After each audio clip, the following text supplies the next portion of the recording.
গতকালকের সংসদ অধিবেশনে নাহিদ ইসলামের একটা বক্তব্য খুব জনপ্রিয় হয়েছে এবং খুব মানে একেবারে ভাইরাল হয়ে গেছে ওনার তার বক্তব্যটা।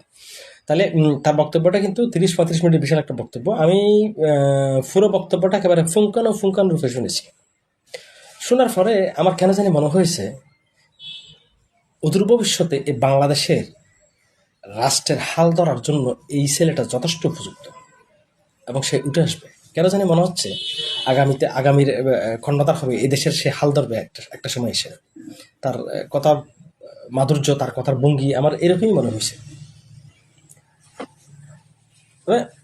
আসল যে কথাটা সেটা হচ্ছে যে এই তার বয়ানটা, তার বক্তব্যটা যখন আমি পুরোপুরি শুনলাম, শোনার পরে ওখানে কিছু বিষয় আছে যেগুলো পয়েন্ট আউট করেছি বক্তব্যগুলোকে।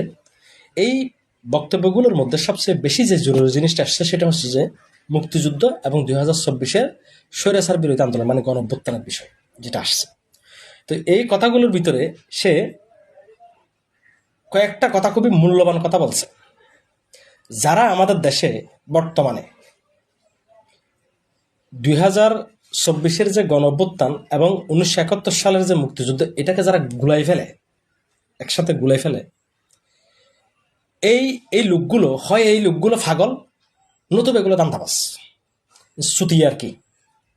সুতিয়া কতগুলো মাদার সত্তাখানা সুতিয়া, এই সুতিয়া মাদার সত এই লোকগুলা 1971 সালের পর থেকে টিল নাও আজ পর্যন্ত যারা এই দেশে মুক্তিযুদ্ধ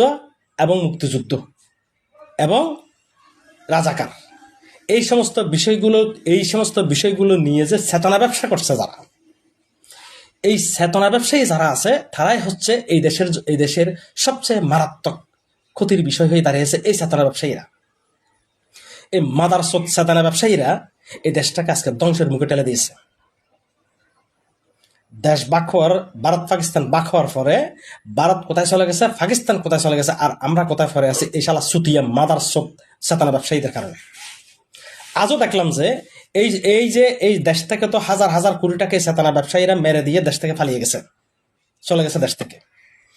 যারা এখন পর্যন্ত দেশে আছে তাদের মধ্যে দেখতেছে যে আরেকটা চালান উঠে আসতেছে এই চেতনা ব্যবসায়ী করার জন্য, এই মাদার ছোট কাজ করার জন্য আরেকটা চালান উঠে আসতেছে। তার মধ্যে একজনকে দেখলাম যে গতকালকে সংসদে যে ফজা পাগলা, যে চেতনার কথা এখন বলতেছে। এখন এই জিনিসটা যদি ফজা ফাকলা একবার মার্কেট ধরাইতে পারে, তাহলে সে কিন্তু বিশাল একটা বিষয় হয়ে দাঁড়াবে। কিন্তু এই চেতনা ব্যবসা নিয়ে একটা সময় দেখা যাবে যে বিশাল অঙ্কের টাকা বেড়ে দেশ থেকে পালিয়ে গেছে, দেশ থেকে বেড়ে যাবে। তাহলে আমাদেরকে যে কথাটা, যে জিনিসটা মানে আসলে বলতেছি, যে নাহিদ ইসলাম যে বিষয়টা বলতে চাইছে, আমি সেই বিষয়টার উপরে বলতেছি। 1971 সালের মুক্তিযুদ্ধ হচ্ছে আমাদের বাংলাদেশের ফাউন্ডেশন। একটা স্থাপনা যখন আপনি তৈরি করবেন, একটা বিল্ডিং যখন আপনি তৈরি করবেন, তখন আপনি প্রথমে একটা ফাউন্ডেশন দাঁড় করান। সে ফাউন্ডেশনের উপর ভিত্তি করে আপনি ওই বিল্ডিংয়ের স্ট্রাকচারটা দাঁড় করান, একটা বিল্ডিংয়ের বা একটা আপনার স্থাপনার একটা স্ট্রাকচার দাঁড় করান আপনি। এই যে স্ট্রাকচারটা দাঁড় করান, সেখানে কয়টা বিল্ডিং হবে, কয়টা বেডরুম হবে, কয়টা ওয়াশরুম হবে, কয়টা বারান্দা হবে, কয়টা রেলিং হবে, কয়টা জানালা হবে, কয়টা দরজা হবে, এই সমস্ত বিষয়গুলো কোথায় করেন? ওই ফাউন্ডেশনের উপর দাঁড়িয়ে আপনি বিবেচনা করেন যে কোন দিকে কী করবেন, বিল্ডিংটাকে কোন রাস্তা দিয়ে নিয়ে যাবেন বা কোন সিস্টেমে এটাকে দাঁড় করাবেন সেটাকে। তো 1971 সালের মুক্তিযুদ্ধ হচ্ছে আমাদের বাংলাদেশে আমাদের ফাউন্ডেশন। এটা এই ফাউন্ডেশনের উপর দাঁড়িয়েই আপনি এই দেশটাকে মানে যে স্বাধীনতা আপনি অর্জন করেছেন, সেই স্বাধীনতা রক্ষা করার জন্য যা যা করা দরকার আপনি তাই করবেন। এবং সেটা হচ্ছে যে 1971 সালের যে স্বাধীনতা যুদ্ধ, সেই স্বাধীনতা যুদ্ধের দাবি এটা এই স্বাধীনতা যুদ্ধের দাবি যে আমাকে তোমরা অর্জন করেছো, সেটা বড় কথা নয়। আমাকে রক্ষা করার জন্য যা যা করা দরকার তা করবো, যখন যা করতে হয়। এই স্বাধীনতা রক্ষার যে যুদ্ধটা, আপনি কি মনে করেন স্বাধীনতা যুদ্ধ মানে যুদ্ধ শেষ? না। 1914 সালে যে প্রথম বিশ্বযুদ্ধ হয়েছিল, এই প্রথম বিশ্বযুদ্ধ হওয়ার পরে আপনি যারা প্রত্যেকে মনে করেছিল যে প্রথম বিশ্বযুদ্ধ হওয়ার পরে পৃথিবীটা শান্ত হয়ে যাবে। কিন্তু যেই উদ্দেশ্য নিয়ে প্রথম বিশ্বযুদ্ধটা হয়েছিল, সেই উদ্দেশ্যগুলো পূরণ না হওয়ার কারণে 1945 সালে গিয়ে আরেকটা যুদ্ধ হয়, যেটার নাম হচ্ছে দ্বিতীয় বিশ্বযুদ্ধ। তাহলে প্রথম বিশ্বযুদ্ধ এবং দ্বিতীয় বিশ্বযুদ্ধ আলাদা কোনো যুদ্ধ নয়, এগুলো আলাদা কোনো যুদ্ধ নয়। এটা হচ্ছে প্রথম বিশ্বযুদ্ধ, সেটার চলমান প্রক্রিয়াতে গিয়ে দ্বিতীয় বিশ্বযুদ্ধটা হয়েছে। কারণ যে প্রথম বিশ্বযুদ্ধটা যে সমস্ত কারণে হয়েছিল, সেই সমস্ত কারণগুলো সমাধান না হওয়ার কারণে দ্বিতীয় বিশ্বযুদ্ধ হয়েছে। তার মধ্যে একটা হচ্ছে বার্সাই চুক্তি। বার্সাই চুক্তি ত্রুটিযুক্ত ছিল, এই ত্রুটিযুক্ততার কারণে দ্বিতীয় বিশ্বযুদ্ধ হয়েছে। অমীমাংসিত সীমানা, ইউরোপের সীমানা, যুদ্ধের পরবর্তী সময় ইউরোপের যে সীমানা নির্ধারণ করতে হবে, সেই সীমানা নির্ধারণটা গিয়েছিল, ত্রুটিযুক্ত ছিল। তারপরে আমাদের যে জাতিসংঘ লিগ অফ নেশনস যেটা দাঁড় করেছিল, সেটা প্রপার কাজ করতে পারে না, সেটার ভিতরে ত্রুটিযুক্ত ছিল, ত্রুটিমুক্ত হয় নাই তখনও। এবং অব্যাহত সাম্রাজ্যবাদ, তৎকালীন সময় যে একটা সাম্রাজ্যবাদ, এই দেশ ওই দেশকে দখল করা, এই দেশ ওই দেশকে দখল করার যে সাম্রাজ্যবাদিতা চলতেছে, ওই সেই অব্যাহত সাম্রাজ্যবাদটা বন্ধ হয় নাই, সেজন্য দ্বিতীয় বিশ্বযুদ্ধ হয়েছিল। এবং দ্বিতীয় বিশ্বযুদ্ধ যে কারণে হয়েছিল, সেগুলো যদি দ্বিতীয় বিশ্বযুদ্ধের পরবর্তী সময় টেল নেওয়া পর্যন্ত সমাধান না হয়, তাহলে তৃতীয় বিশ্বযুদ্ধ আবার হবে। এটা কিন্তু আলাদা কোনো যুদ্ধ নয়, এটা হচ্ছে যে প্রথম বিশ্বযুদ্ধের সিলসিলার উপরে ভিত্তি করে দ্বিতীয় বিশ্বযুদ্ধ হয়েছে। যে সমস্ত কারণে হয়েছে প্রথম বিশ্বযুদ্ধ, সেগুলো সমাধান হয় নাই বলে দ্বিতীয় বিশ্বযুদ্ধ হয়েছে। তার মানে এখানে একটার সাথে আরেকটা জড়িত, এটার কারণে এটা হয়েছে। তাহলে 1971 সালে আমাদের যে মুক্তিযুদ্ধ হয়েছিল, সেই মুক্তিযুদ্ধে আমাদের যে দাবি দাওয়া ছিল, এই দেশের মানুষের, সাধারণ মানুষের যে দাবি দাওয়া ছিল, যে সমস্ত বিষয়ের উপর ভিত্তি করে যুদ্ধটা হয়েছিল, যে সমস্ত কারণে যুদ্ধটা সংঘটিত হয়েছিল, সেই সমস্ত কারণগুলো, সেই সমস্ত বিষয়গুলোর সমাধান হয় নাই বলে দ্বিতীয় আর একটা যুদ্ধ হয়েছে। সেটা কোন সময় জানেন? 1975 সালে।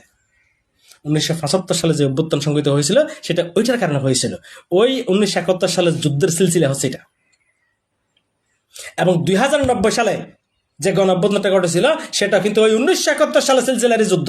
ওই যুদ্ধটা শেষ হয় নাই, ঠেল না, ওইটা এখন পর্যন্ত এখানে টাইনে আসছে। 2024 সালে যে যুদ্ধটা হয়েছে, সেটা 1971 সালের যুদ্ধের এটা ফলশ্রুতি। এটা 1971 সালে যে যুদ্ধটা হয়েছিল, যে স্বাধীনতা অর্জন করছিলাম, সেই স্বাধীনতাটা রক্ষার আরেকটা যুদ্ধ এটা। তাহলে কোন পাগল, কোন ছাগল এগুলো, বালসাল এগুলা, যে 1971 সালে 2024 মিলায়?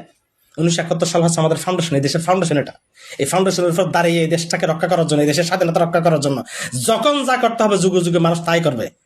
সেটা ছাত্র হোক, সেটা সাধারণ মানুষ হোক, সেটা রাজনৈতিক দল হোক বা রাজনৈতিক নেতা হোক, যখন যেখানে দাঁড়িয়ে সরকার হোক, আর গণতান্ত্রিক সরকার হোক আর অগণতান্ত্রিক সরকার হোক, এই দেশটাকে রক্ষার জন্য, দেশের স্বাধীনতা রক্ষার জন্য যেখানে যেখানে যখন যা করা দরকার, সেই ফাউন্ডেশনের উপরে, সেই 1971 সালে যে স্বাধীনতা যুদ্ধ, সেই স্বাধীনতার ফাউন্ডেশনের উপর দাঁড়িয়ে সবাই করবে। এটা হচ্ছে যে 1971 সালে যে আমরা যে স্বাধীন হয়েছি, সেই স্বাধীনতার দাবি, এটা যুগের দাবি, এটা করতেই হবে, এটা যুগে যুগে চলবে। আপনি কি মনে করছেন 2024 পরে সব শেষ হয়ে গেছে? 2024 পরে আরো একটা সরকার আসতে পারে, আরো একটা স্বৈরাচার আসতে পারে, যে কোনো সময় আসতে পারে, যে কোনো সালে আসতে পারে, যে কোনো দশকে আসতে পারে আর একটা স্বৈরাচার। তো সেই স্বৈরাচারের জন্য মানুষ দাঁড়াবে না? অবশ্যই দাঁড়াবে। এই দেশটা আরেকটা পার্শ্ববর্তী আরেকটা রাষ্ট্র দখল করার জন্য হাত পাকাইতে পারে সামনের দিকে, তখন কি আরেকটা যুদ্ধ হবে না? হবে। সেটা কি কারণ হবে? যে এই দেশের স্বাধীনতা রক্ষার জন্য, যে স্বাধীনতা 1971 সালে অর্জন করেছিল সেটা। তাহলে যে সমস্ত বালসালের বাচ্চারা 1971 সাল এবং 2024-কে মিলায়, এগুলো হয় দান্দাবাজ নতুবা পাগল। এগুলা, এই দান্দাবাজদেরকে জুতা ফেটা করে দেশ থেকে বের করে দিতে হবে। এখন যুগের দাবি, এটা সময়ের দাবি। এই দেশটাকে স্বাধীন রাখার জন্য, এই দেশের সাধারণ মানুষকে শান্তিতে থাকার জন্য, শান্তিতে রাখার জন্য এই সমস্ত বালসালগুলোকে জুতা ফিটা করে দেশ থেকে বের করে দেওয়া উচিত, জারো ফিটা করে দেশ থেকে বের করে দেওয়া উচিত। এদের বিরুদ্ধে জারো মিছিল করা উচিত দেশে, রাস্তায় রাস্তায়। যে এই দেশের ভিতরে 1971 স্বাধীন হওয়ার পরে আজ পর্যন্ত, আজও পর্যন্ত যদি এখনো এই যে দলাদলি, এই যে বিভক্তিকরণ, দেশের ভিতরে যে সাধারণ মানুষের ভিতরে মানুষের যে বিভক্তি, কেউ মুক্তিযোদ্ধা, কেউ মুক্তিযুদ্ধ, কেউ চেতনা, কেউ অমুক সমুক, এগুলো নিয়ে যারা ব্যবসা করে, এগুলো নিয়ে যারা কথাবার্তা বলে, এরা তো দেশের জন্য ভয়ঙ্কর।